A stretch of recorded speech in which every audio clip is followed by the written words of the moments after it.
Bienvenue dans la partie administration de Vox CRM. Ici, donc, je vais vous présenter cet onglet administration. Ici, vous pouvez donc créer vos administrateurs principaux ou secondaires, sachant qu'un administrateur secondaire ne peut pas créer d'administrateur principal, donc vous devez simplement remplir un identifiant, un nom, un mot de passe et une adresse mail. Sélectionnez ici administrateur principal ou secondaire ou un accès facturation exclusivement pour éventuellement vos services comptabilité qui pourront avoir accès à cet onglet. Ensuite, donc pour cet accès facturation, vous avez l'accès à l'achat en ligne où vous pouvez ici renouveler votre licence par carte bancaire et voir également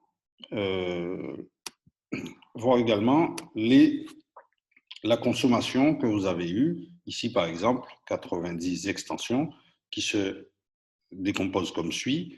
Le maximum d'utilisateurs qu'il y a eu dans une même heure, dans une même journée, donc ici 6, ce qui fait vraiment une facturation à la journée. Voilà, les journées non utilisées ne sont pas facturées. Vous avez ici l'activité des utilisateurs, où vous pouvez sélectionner, ici je vais mettre une date antérieure, où vous pouvez voir les heures de connexion, déconnexion des agents, ainsi que l'adresse IP qui a accédé. Ici, on voit que des fichiers ont été recyclés. Voilà. Création de campagne, enfin, tout ce qui a été fait en réalité sur l'application.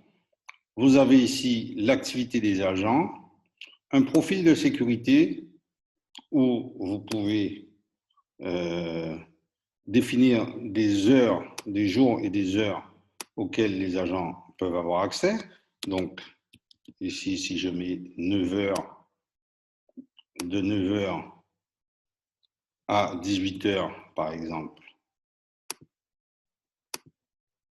Donc, ce qui signifie que les agents ne pourront se connecter uniquement à ces horaires. Et puis, donc, et ce profil de sécurité que vous allez nommer, bien entendu, vous pourrez l'affecter à justement à des agents ou à un groupe d'agents. Voilà. Vous avez ici principalement les informations système, où vous pouvez voir, alors c'est le seul outil de maintenance qui existe, c'est de relancer le moteur. Voilà, il faut qu'il soit en marche. Attention, lorsque ce moteur est relancé, cela va couper tous les agents qui sont en ligne. Donc attention, lorsque l'on relance ce moteur, de faire bien attention à ce que les agents ne soient pas en appel. Et ici, vous avez aussi la possibilité, au cas où vous êtes blacklisté, en cas de mot de passe erroné d'une extension, vous pouvez, avec votre adresse IP publique, vous débannir vous-même.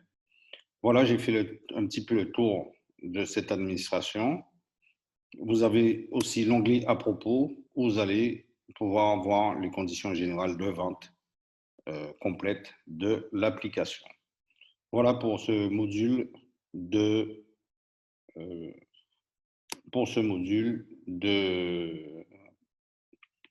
d'administration.